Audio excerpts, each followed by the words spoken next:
अनंत कोटी ब्रह्मांड नायक राजाधिराज योगीराज परब्रह्म सच्चिदानंद सद्गुरु श्री अक्कलकोट निवासी श्री स्वामी समर्थ महाराज की जय। हे स्वामी भक्तांनो, आपले या चॅनेलमध्ये खूप खूप स्वागत आहे।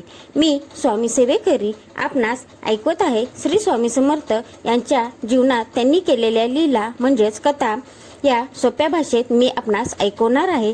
तरी त्या तुम्ही शेवटपर्यंत ऐकाव्या आणि त्याचबरोबर लाईक, कमेंट, शेअर, सबस्क्राईब जरूर करावे ही मी आपणास विनंती करते।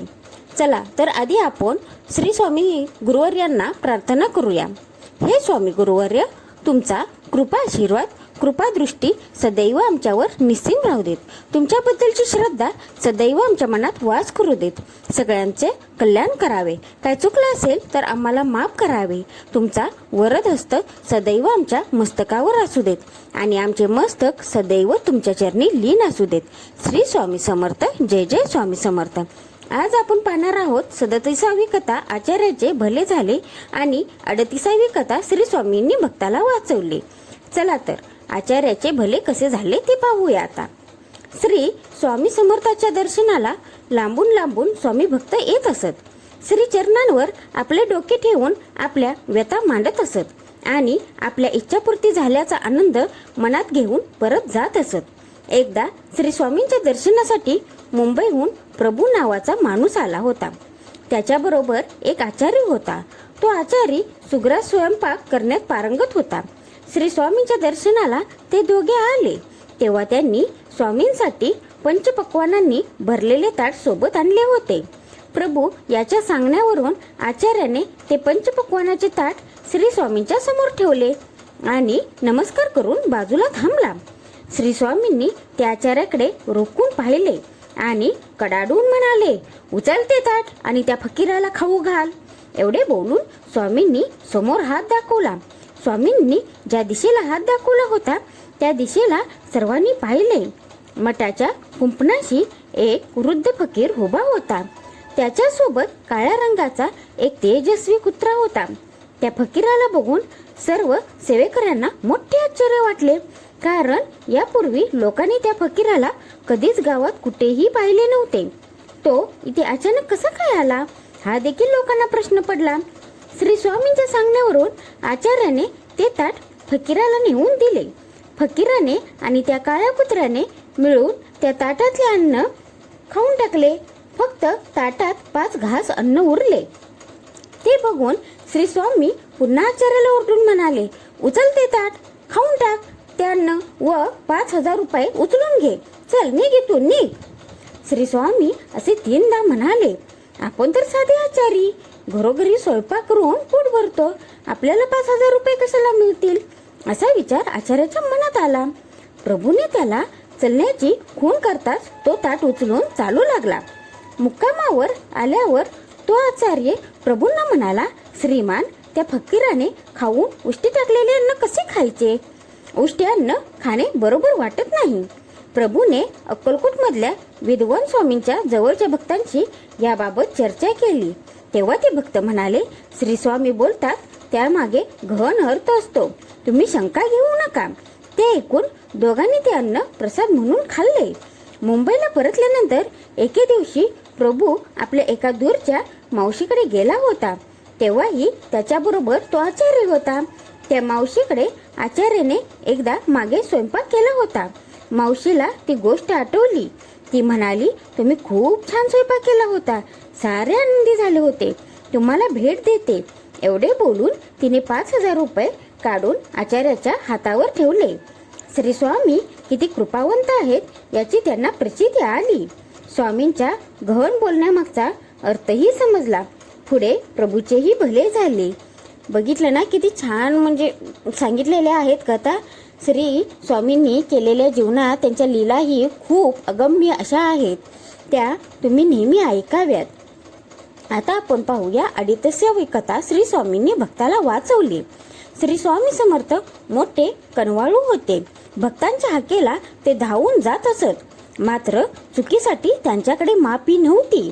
या गोष्टीची प्रचिती फक्त सेवेकऱ्यांना अनेकदा आलेली होती। अशीच एक घटना अक्कलकोट पासून 2-3 कोस दूर असलेल्या मैदर्गी नावाच्या गावात घडली होती. त्या गावात पांडुरंग सोनार नावाचा एक सोनार काम करणारा माणूस राहायचा. त्याच्या हातात कसब होतं. कलात्मक दागिने घडवण्यात त्याचा हातखंडा होता.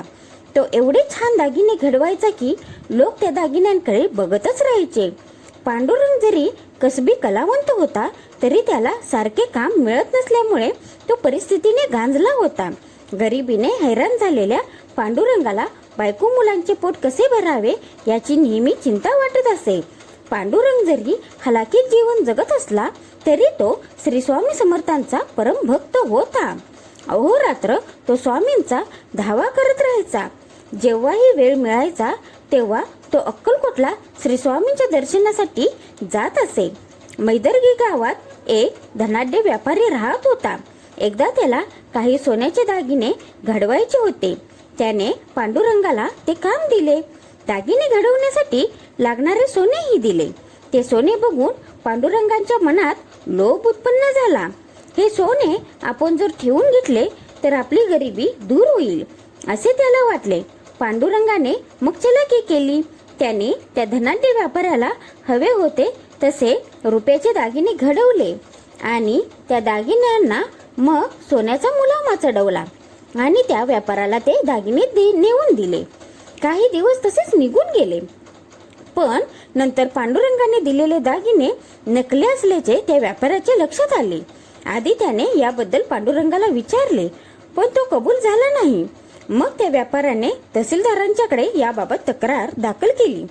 तिथे पांडुरंगाने बनावट दागिने दिल्याचे सिद्ध झाले. तहसीलदारांनी पांडुरंगाला अटक करून चाबकाचे फटके मारण्याची शिक्षा सुनावली. तो आदेश ऐकून पांडुरंग घाबरला. भीतीने थरथर कापू लागला. त्याने मनातल्या मनात श्री स्वामींचा धावा सुरू केला. तो म्हणाला, गरिबीमुळे माझ्या मनात लोभ उत्पन्न झाला. त्यातूनच माझ्या हातून व्यापाऱ्याची फसवणूक झाली. मला माफ करा महाराज, मला वाचवा. महाराज त्या दिवशी पहाटे जागे झाले. सेवेकऱ्यांनी त्यांच्या स्नानाची तयारी चालवली. ती थांबवून महाराजांनी मेणा मागवला. पांडुरंगाची अर्थहाक त्यांना स्वस्त बसून देईना. मेन्यात बसून ते मार्गस्थ झाले. त्यांच्या मेन्याच्या मागे काही सेवेकरीही होते. वाटेत एके ठिकाणी त्यांना नदी लागली. नदीत स्वच्छ आणि भरपूर पाणी होते. मेना थांबवून महाराजांनी तेथे स्नानादी कर्मे आटोपली. तिथून पुढे ते सरळ मैदर्गी गावाला गेले. मैदर्गीला पोहोचल्यानंतर महाराज मंदिरात वगैरे जातील असा सेवेकऱ्यांचा अंदाज होता. पण स्वामी सरळ तहसीलदार कचेरीत गेले. महाराज तहसीलदार कचेरीत कशासाठी आले असावेत हे सेवेकरांना समजले नाही. आपल्या कचेरीत प्रत्यक्ष श्री स्वामींना आलेले बघून तहसीलदार चकित झाले. महाराज आले आहेत यावर त्यांचा क्षणभर विश्वासच बसेना. तहसीलदारही श्री स्वामींचे परम भक्त होते. त्यांनी हात जोडून श्री स्वामींचे स्वागत केले. त्यांच्या पाया पडून त्यांना आपल्या आसनावर बसवले. श्री स्वामींची षोडोपचारे पूजा करण्याची तयारी करायला तहसीलदारांनी हाताखालच्या लोकांना आज्ञा दिली. महाराज नेमके कशासाठी आले असावेत हे तहसीलदारांना उमजेना.